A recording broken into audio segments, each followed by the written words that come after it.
Tēnā koutou, tēnā koutou, tēnā koutou, koto. Chancellor, Vice-Chancellor, members of the University Council, colleagues, graduates, families, friends. I am deeply honoured to participate in this graduation ceremony. The University of Otago is New Zealand's oldest university. In a meeting of the University Council in November 1869, one speaker expressed the hope that the establishment of the university will, quote, elevate the moral and intellectual tone of the society which in a young colony is so peculiarly exposed to material influence. I'm not sure these material influences have been eliminated from our campus yet, but I firmly believe the University of Otago has long fulfilled the hope that it would contribute to the enlightenment of this nation. I have chosen this momentous occasion to consider a topic that is sometimes downplayed and even misrepresented, and yet it is pivotal to creating a better world for New Zealanders and citizens everywhere. I am talking today about the transformative power of education. What do I mean by education? Education is broadly defined here as the process of gaining understanding and knowledge through learning. I speak of education because of the unparalleled possibilities and challenges presented in a rapidly changing global environment. In the last 3 decades, globalisation, a restless and overarching megatrend, has been radically reshaping the international landscape. Globalisation can be understood as the intensification of technologically driven links between societies, institutions, cultures and individuals on a worldwide basis. The traditional assumption that we live in a compartmentalised world where sovereign states hold exclusive sway has been shown to be deficient. Rather, the story of the post-Cold War era is one of growing interconnectedness, a context in which many challenges, whether they be in the economic, security or environmental spheres, can no longer be resolved by states acting alone. But there is a paradox. While the number of national problems requiring international solutions is multiplying, many sovereign states remain in denial about their declining ability to act, and so the international means for addressing these challenges remains weak and incomplete. Since the late 1980s, the world has entered a turbulent and prolonged transition to a new international order. This transition is characterised by an uneasy coexistence between the opposing forces of integration and fragmentation. On the one hand, globalisation has been associated with startling advances in communication, the establishment of a genuinely global economic system, a global information infrastructure, the internet, increased trade and foreign investment, and the steady growth in the number of countries embracing democracy in some shape or form. In this context, the experience of New Zealand, a sparsely populated and geographically isolated society, sheds light on both the intensity and the extent of the global integration process. In the era of globalisation, New Zealand has redefined itself, recognised the special constitutional and cultural position of Maori people, built new links with the Asia-Pacific, liberalised its economy, used the World Trade Organisation to win trade disputes, not least with Australia, internationalised its film industry and eventually established close ties with the two superpowers, the United States and China.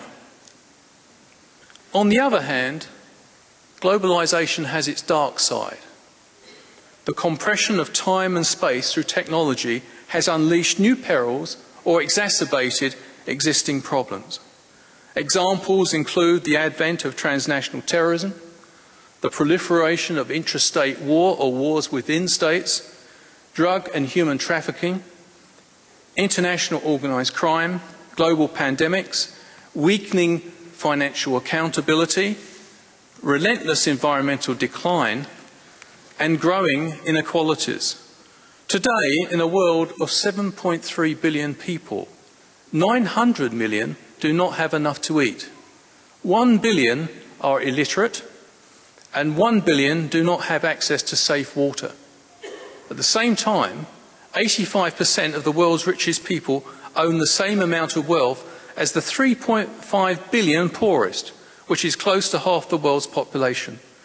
These trends have cast a long shadow. In New Zealand, the country has seen a sharp rise in income inequality, housing is now less affordable, and education has become more expensive. There is also growing contamination of our waterways through intensive dairying and increased national exposure to the US-dominated popular entertainment industry. This is the international transition we are living through today. The trajectory of change in the future is towards a multipolar world, but it is an uncertain journey ahead. The international failure to squarely address climate change, a fundamental threat to our planet, and burgeoning conflicts in places like Syria, Iraq, Gaza and the Ukraine are testimony to the marginalisation of the UN Security Council, an institution where great powers, ironically, still attempt, often with disastrous results, to extract partisan advantage from situations over which they have little or no control. So what can be done about the downsides, the various downsides of globalisation? How can the positive aspects of globalisation be harnessed to alleviate these problems?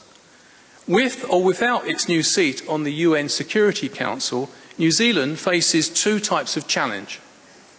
First, New Zealand and other smaller states must be prepared to take on a more active international role as globalisation deepens. Relying on the great powers alone to solve the world's problems will no longer work. Compared with the great powers of the past, I would suggest today's heavyweights are more vulnerable and more interdependent than ever before. At the same time, we must not resign ourselves to defeatism and despair in the face of human suffering in New Zealand and in the world. We must summon the courage to try to reduce human suffering because, as US President John F. Kennedy once remarked, the most basic common human link is that we all inhabit this small planet, we all breathe the same air, we all cherish our children's future, and we are all mortal. Second, we need not just the will, but the capability to influence the direction of events. And it's my deepest conviction that education is ultimately the key to countering the dark sides of globalisation. A defining condition of being human is that we need to understand the meaning of our experience. Education is the tool that helps us to learn to make our own interpretations rather than act on the purposes, the beliefs and the judgments of others. Education provides the analytical capacity to expand the boundaries of our thinking to keep pace with the sweeping changes that are occurring in the world today. Unfortunately, 20% of our fellow human beings on this planet do not presently have the chance to experience the transformative power of education. So my message to those who have graduated today is that our world needs you. Yes, our world needs you. There is so much to be done to improve life in New Zealand and beyond. And your high-quality education at the University of Otago provides a strong foundation for doing so. Your knowledge and skills can both advance your career aspirations and also make a positive impact in a wider setting. In the 21st century, it is possible, perhaps for the first time in human history, to envisage a world that is free of hunger and where all citizens can read and write, and where seemingly intractable problems like climate change can be tackled. We do not have to stick with policies or practices that do not work or work for relatively few people. History is dynamic, not static. As former West German Chancellor Willy Brandt once observed, problems created by human beings can also be solved by them. But, and it is a big but, it will take more than dreams to realise the vision of a better world. Courage, passion and persistence will be necessary, but ultimately the success of this effort will depend on the tools provided by a sound education. Well-reasoned arguments, evidence, knowledge, analysis and good communication skills. These are among the elements that make education a transformative force. And as new graduates, you're now in a good position to make a positive difference to New Zealand's world. In my view, there is no more rewarding experience than helping to improve the lives of others, and I wish you all every success in the future. Thank you.